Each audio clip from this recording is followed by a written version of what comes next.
नमस्कार, Himachal Dastak TV live में आप सभी का स्वागत है। मैं हूं आपके साथ प्रवीण मुंगटा। पूरा दिन हिमाचल प्रदेश में क्या कुछ खास रहा है, सभी बड़ी खबरों को लेकर आपके साथ हम जुड़ चुके हैं। आज की जो बड़ी खबर है, मुख्यमंत्री ठाकुर सुखविंदर सिंह सुक्खू दिल्ली में है और आज 3 केंद्रीय मंत्रियों से मुलाकात की है। सीएम ने हिमाचल के जो विभिन्न मुद्दे हैं वो आज दिल्ली में उठाए हैं। कौन से ऐसे मुद्दे हैं जिन पर चर्चा हुई है? केंद्रीय मंत्री नितिन गडकरी से मिले हैं, इसके अलावा 2 और मंत्रियों से मिले हैं। और हिमाचल में जिस प्रकार से नए नेशनल हाईवे बन रहे हैं उसमें टनल अधिक से अधिक बने, ये विशेष मांग उठाई गई है। वहीं 200 करोड़ कहां के लिए केंद्र से मंजूर हुए, आपको वो बताएंगे। एक बार फिर से हिमाचल में बर्फबारी का दौर फिर शुरू हो गया है। आज शिमला समेत मनाली, लाहौल स्पीति, किन्नौर, चंबा, हर जगह जो ऊंचाई वाले क्षेत्र और बर्फबारी देखने को मिली है। आपको बताएंगे कल कहां पर स्कूल बंद हैं और आज कहां स्कूल बंद थे और कल कहां पर स्कूल बंद है, ये भी आपको बताएंगे। आगामी दिनों में मौसम का हाल क्या रहने वाला है और भी कई महत्वपूर्ण खबरें हैं। प्रधानों की अब जो पावर है किसे जा रही है, कब इस पर फैसला होगा, हर खबर बताएंगे। चलिए शुरुआत करते हैं पहली बड़ी खबर के साथ। सीएम सुक्खू ने आज दिल्ली में कई केंद्रीय मंत्रियों के साथ बैठक कर उन्हें हिमाचल की स्थिति से अवगत करवाया है। मुख्यमंत्री ठाकुर सुखविंदर सिंह सुक्खू पिछले कल ही दिल्ली के लिए रवाना हो गए थे। सीएम ने आज नई दिल्ली में केंद्रीय सड़क परिवहन, राजमार्ग, जल संसाधन एवं नदी विकास मंत्री नितिन गडकरी के साथ बैठक की। इस दौरान मुख्यमंत्री ने केंद्रीय मंत्री से सड़कों और पुलों की मरम्मत एवं रखरखाव के लिए पर्याप्त वित्तीय सहायता प्रदान करने का अनुरोध किया है। केंद्रीय मंत्री ने सीआरआईएफ के अंतर्गत छैला, नेरी पुल, यशवंत नगर, ओच घाट सड़क के लिए सैद्धांतिक रूप से 200 करोड़ रुपए की जो राशि है वो स्वीकृति प्रदान करने की आज बात कही। यानी 200 करोड़ प्रदेश को मिलेगा इस सड़क के लिए। इससे प्रदेश के सेब उत्पादकों को व्यापक जो है वो लाभ मिलेगा। मुख्यमंत्री ने शिमला मटौर राष्ट्रीय राजमार्ग की प्रगति से केंद्रीय मंत्री को अवगत करवाया और यह राष्ट्रीय राजमार्ग राज्य की राजधानी को 8 जिलों सहित पड़ोसी राज्यों से जोड़ता है। उन्होंने क्षेत्र की पर्वतीय भौगोलिक स्थिति और भूवैज्ञानिक संवेदनशीलता को ध्यान में रखते हुए शिमला से शालाघाट तक, भगेड़ से हमीरपुर तक अधिक से अधिक संख्या में सुरंगों के निर्माण का आग्रह किया। यानी टनल अधिक बननी चाहिए यहां पर।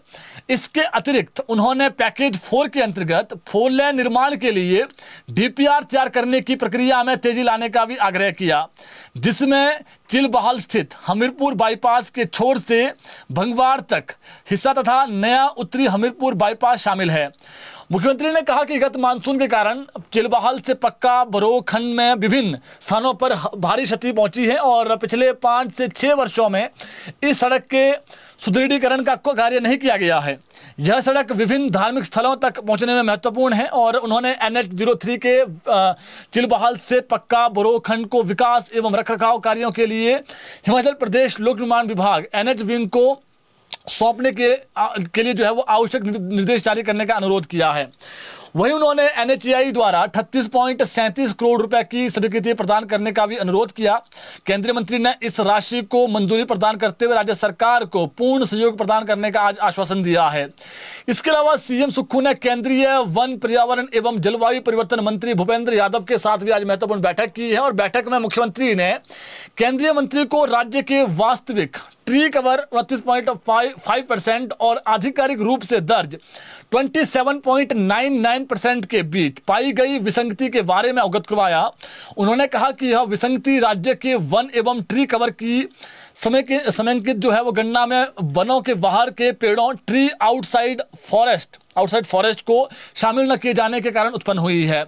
राज्य सरकार ने निजी भूमि पर विभिन्न श्रेणियों के अंतर्गत वृक्षों के कटान पर कड़े नियम लागू किए हैं। इसके बावजूद केंद्र सरकार से इस संबंध में राज्य को प्रोत्साहन जो राशि है वो नहीं मिली है और ना ही मिल रही है। मुख्यमंत्री ने इस 1.5% घटक को हरित आवरण में शामिल किए जाने पर बल देते हुए कहा कि इससे राज्य के वास्तविक पारिस्थितिक एवं वानिकी योगदान को उचित मान्यता मिलेगी। उन्होंने कहा कि ट्रीज आउटसाइड फॉरेस्ट हरित आवरण के संरक्षण में महत्वपूर्ण योगदान देते हैं और हिमालय जो क्षेत्र की संवेदनशील पारिस्थितिकी को चरण से बचाने में सहायक है। उन्होंने आग्रह किया है कि वित्त आयोग अथवा केंद्र सरकार द्वारा की जाने वाली अन्य सभी आवंटन गणनाओं में हिमाचल प्रदेश के लिए 29.5% वन एवं ट्री कवर को मान्यता दी जाए। उन्होंने अनुरोध किया है कि 1.5% ट्री आउटसाइड फॉरेस्ट वनों को पारिस्थितिकी तंत्र के संरक्षण एवं संवर्धन और पर्यावरण शासन में एक वैध एवं नीतिगत रूप से महत्वपूर्ण योगदान के रूप में स्वीकार किया जाए। मुख्यमंत्री ने कहा कि ट्रीज आउटसाइड फॉरेस्ट घटक का कम आकलन करने से राष्ट्रीय पारिस्थितिकी सेवाओं में हिमाचल प्रदेश के वास्तविक योगदान को कमतर आंका जाता है और इससे उन राज्यों के साथ पक्षपात की स्थिति भी जो है वो उत्पन्न होती है जो वनों के संरक्षण को प्राथमिकता जो है वो प्रदान कर रहे हैं। मुख्यमंत्री ने गैर वन और निजी भूमि पर वन एवं हरित आवरण बढ़ाने के लिए राज्य सरकार द्वारा किए गए प्रयासों की भी जानकारी वहां पर दी दिल्ली में। इसके अलावा सीएम सुखविंदर सिंह सुक्खू ने आज नई दिल्ली में केंद्रीय नगर विमानन मंत्री राम मोहन नायडू किंजरापू से भी मुलाकात की है। इस दौरान बैठक में मुख्यमंत्री ने कांगड़ा हवाई अड्डे के विस्तार के लिए केंद्रीय मंत्री से सहयोग और इस परियोजना के लिए विशेष केंद्रीय सहायता अनुदान प्रदान करने का भी आग्रह किया है। उन्होंने भूमि से जुड़े विभिन्न मामलों के शीघ्र निपटारे का अनुरोध करते हुए कहा कि कांगड़ा जिला में पर्यटन की दृष्टि से अपार संभावनाएं विद्यमान हैं और राज्य सरकार पर्यटकों को आकर्षित करने के लिए कई महत्वाकांक्षी जो परियोजनाएं हैं उनको क्रियान्वित कर रही है। उन्होंने कम दृश्यता की स्थिति में भी उड़ानों के संचालन को सुनिश्चित करने के लिए विशेष विजुअल फ्लाइट रूल्स लागू करने का जो है आग्रह किया है कांगड़ा में, ताकि न्यूनतम दृश्यता मापदंड को वर्तमान 5 किलोमीटर से 2.5 किलोमीटर किया जा सके। ये उन्होंने एक विशेष मांग की है जी। मुख्यमंत्री ने कम उड़ान संचालन और यात्रियों की संख्या को ध्यान में रखते हुए कुल्लू और शिमला हवाई अड्डों की सुरक्षा है पूरे हवाई अड्डे की, उसको जो CISF देखती है उसके स्थान पर राज्य पुलिस को सौंपने पर भी चर्चा की है। इससे राज्य का जो वित्तीय बोझ है वो कम किया जा सकेगा। उन्होंने शिमला हवाई अड्डे पर उड़ान संचालन का समय बढ़ाकर, ये इंपॉर्टेंट है जी, दोपहर 4 बजे तक करने का भी विशेष अनुरोध किया है ताकि उड़ानों की जो संख्या है उसमें वृद्धि हो सके। उन्होंने चंडीगढ़ शिमला और शिमला चंडीगढ़ के बीच उड़ानों की आवृत्ति बढ़ाने तथा प्रस्तावित 4 हेलीपोर्ट को शीघ्र स्वीकृति प्रदान करने का भी केंद्रीय मंत्री से आग्रह किया है। इस दौरान केंद्रीय नागर विमानन मंत्री ने अधिकारियों को कांगड़ा हवाई अड्डे के विस्तार के लिए संबंधित जो विभाग हैं उसके साथ संयुक्त बैठक कर DPR तैयार करने के निर्देश दिए हैं और राज्य को पूर्ण सहयोग का भी आश्वासन दिया है। तो सीएम सुखविंदर सिंह सुक्खू दिल्ली में हैं, 3 मंत्रियों से आज मुलाकात की है। तीनों के साथ क्या बैठक हुई है हमने आपको बता दिया है। लेकिन मुख्यमंत्री ठाकुर सुखविंदर सिंह सुक्खू कल हैदराबाद जा सकते हैं।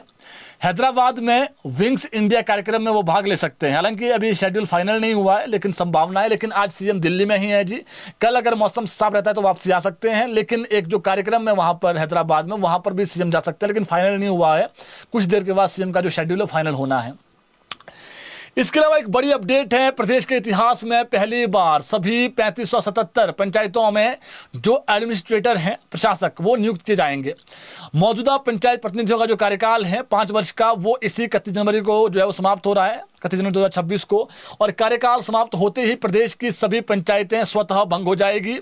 इसके बाद पंचायतों में प्रशासनिक जो व्यवस्था है वो 30,000 जो प्रतिनिधि हैं, 30,000 प्रधान देखते थे जैसे हमने बताया आपको, और जितनी पंचायतें 35,000 जितनी भी पंचायतें हैं, तो अब यहाँ पर सभी जगहों पर जो एडमिनिस्ट्रेटर हैं वो लगाए जाएंगे। पंचायत के विकास कार्यों से जुड़े फैसले जो है वो अब एडमिनिस्ट्रेटर ही लेंगे। लगभग जब तक चुनाव नहीं होते हैं, संभावना है कि 3-4 महीने चुनाव अभी नहीं होंगे, 3 महीने तक कोर्ट के आदेश अगर अप्रैल से पहले सरकार करवाती है। अब सरकार ने देखना कि तब तक करवाएगी कि नहीं करवाएगी। अब इसमें क्या है, पंचायत प्रधानों की शक्तियां जा रही है और उस हालांकि पंचायत प्रधान आए थे, सीएम से मिले थे, लेकिन इसमें सीएम ने उनको आश्वासन भी दिया था कि हम कुछ देखेंगे इसमें। लेकिन जो सूचना है वो ये है कि किसी भी लॉ में इस बात का जो है प्रावधान नहीं है कि जो व्यक्ति 5 साल तक चुना गया है उसको आगे एक्सटेंड किया जाए, तो ये उसमें प्रावधानों में ही नहीं है। अब जो शेड्यूल हमने कल तो खबर बता दी थी आपको, लेकिन इसी पर जो है वो आज भी नया एक अपडेट आया है। पहला तो है कि पंचायत जो सेक्रेटरी है उनको ही जो है वो जिम्मेदारी दी जाए, पंचायत सेक्रेटरी जो पंचायत के हैं, नंबर 1। दूसरा प्रस्ताव है कि 3 मेंबर इसकी जो कमेटी है वो बनाई जाए। इसमें देखिए कौन कौन, हमने बताया कि स्कूल प्रिंसिपल या हेडमास्टर को बनाया जाए, पंचायत गांव का ही जो गांव पंचायत का गांव का, और एक को जो है प्रशासक, इन्हीं 2 में से एक को प्रशासक बनाया जाए।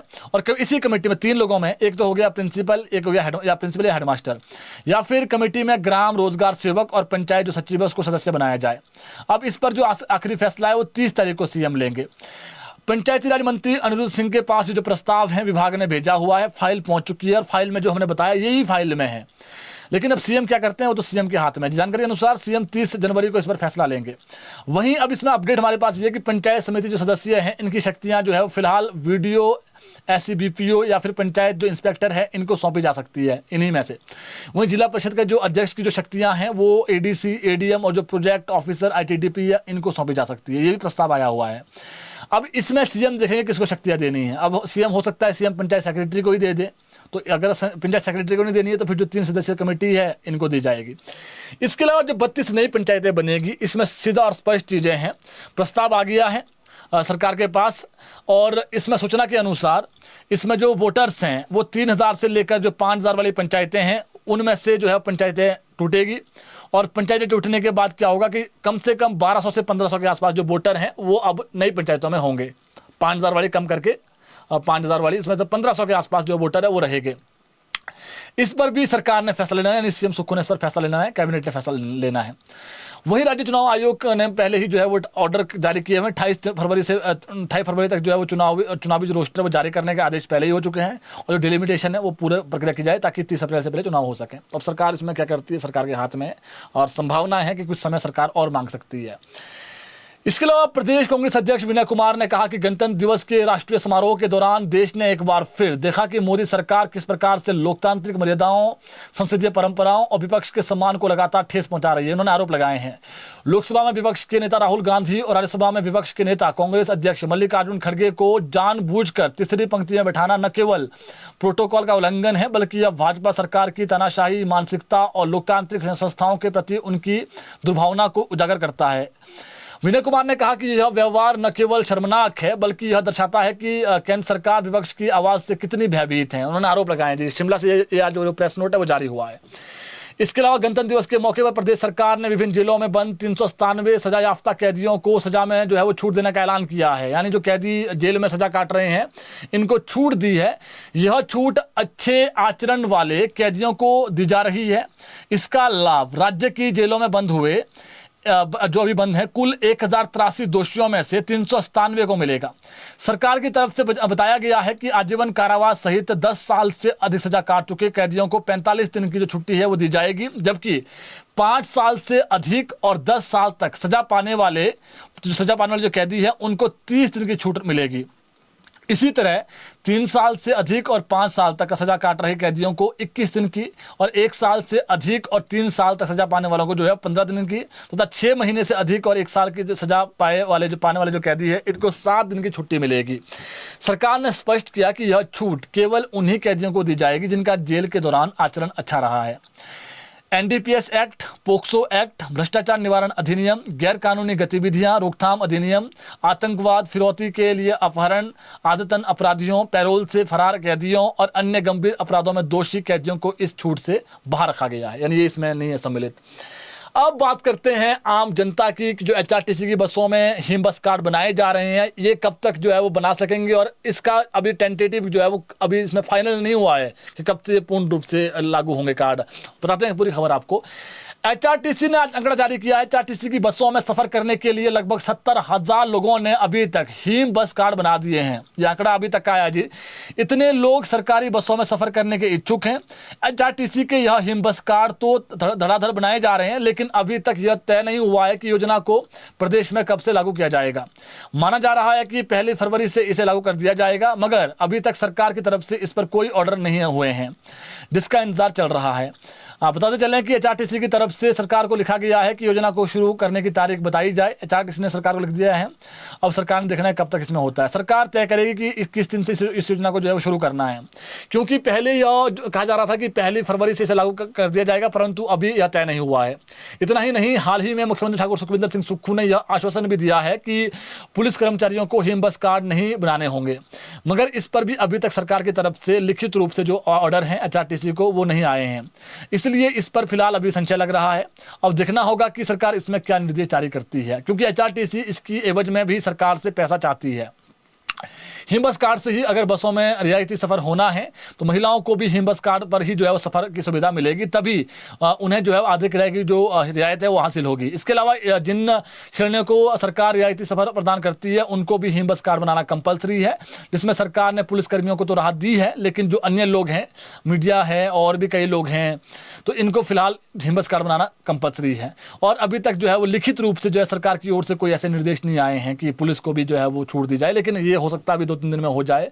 फिलहाल HRTC का जो आंकड़ा, आज का आंकड़ा है, 70,000 हिम बस कार्ड आज तक जो है बन चुके हैं।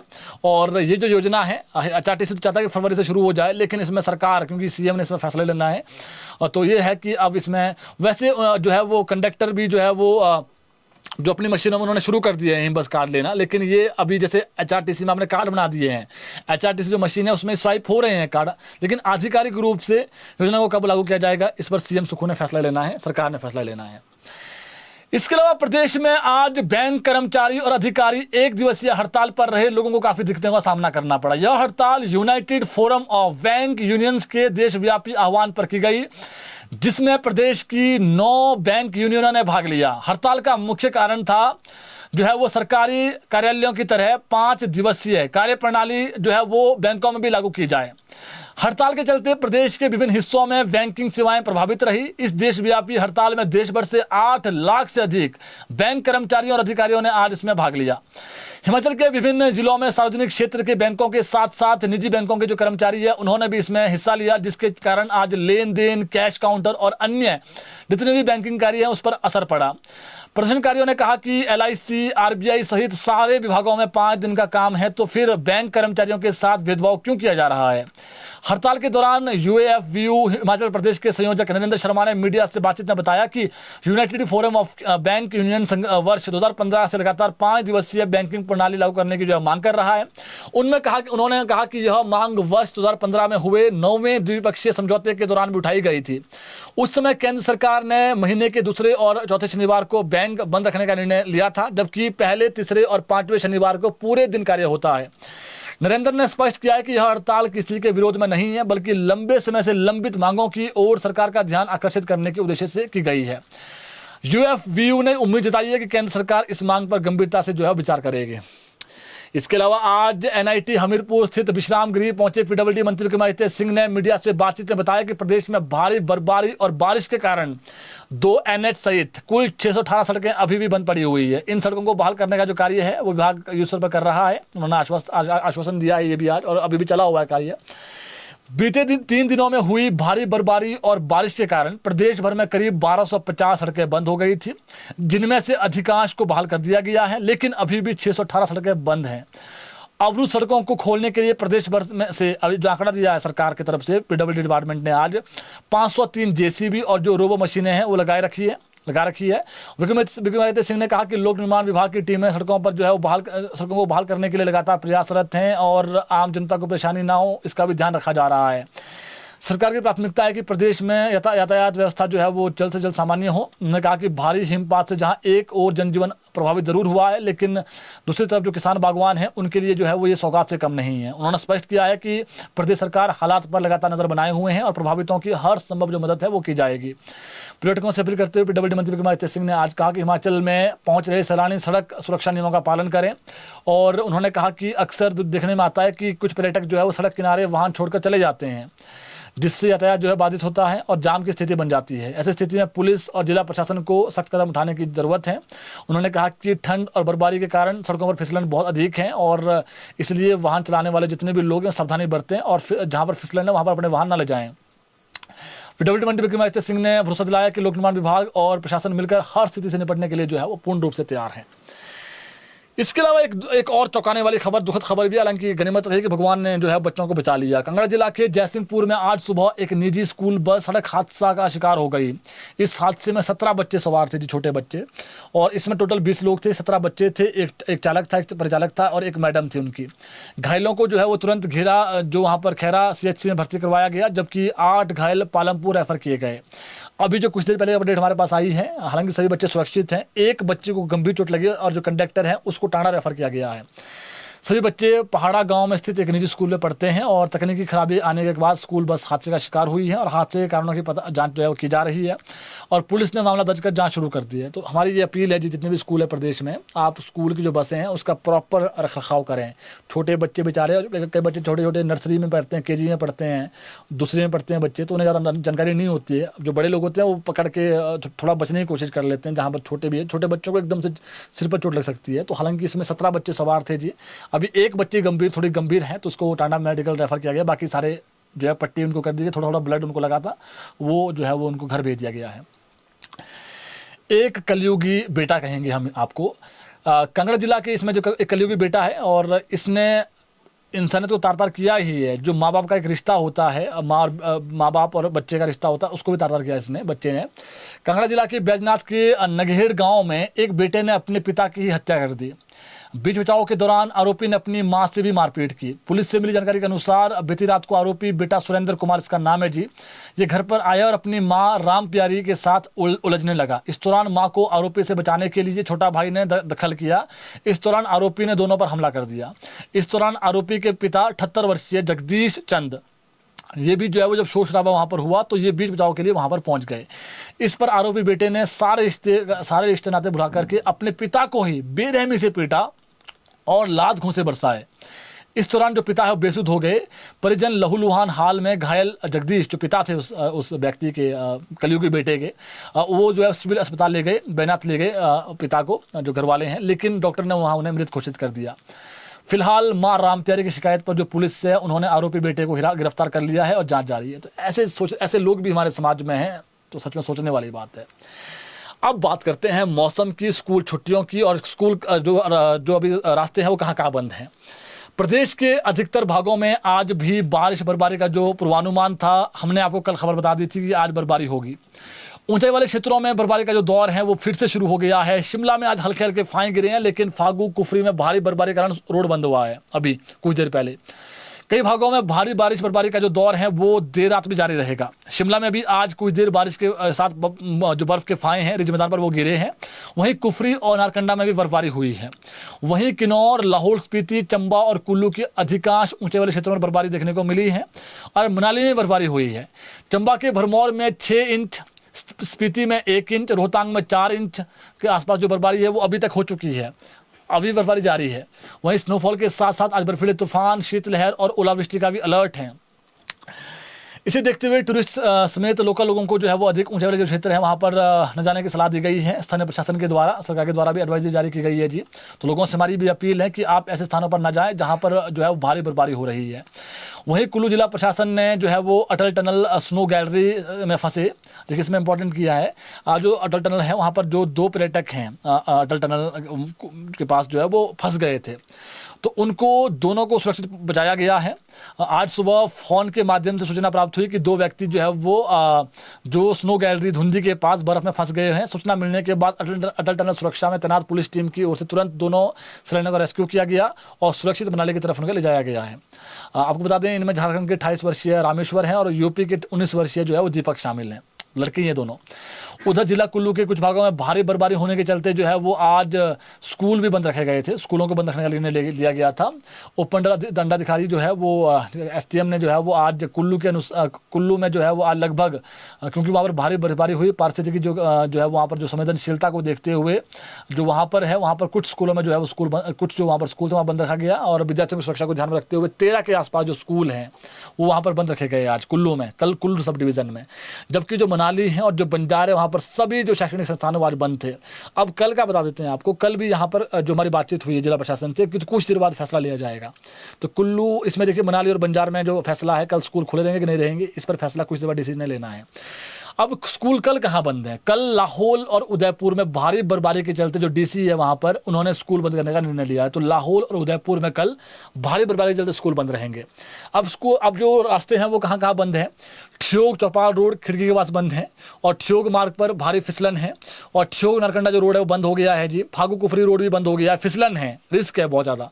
तो ऐसे में अपने वाहन अभी ना चलाएं आप। ये जो जानकारी हम आपको दे रहे हैं, जिला प्रशासन की जानकारी अभी जो शिमला पुलिस है उस जानकारी जो साझा की वो हम आपको बता रहे हैं।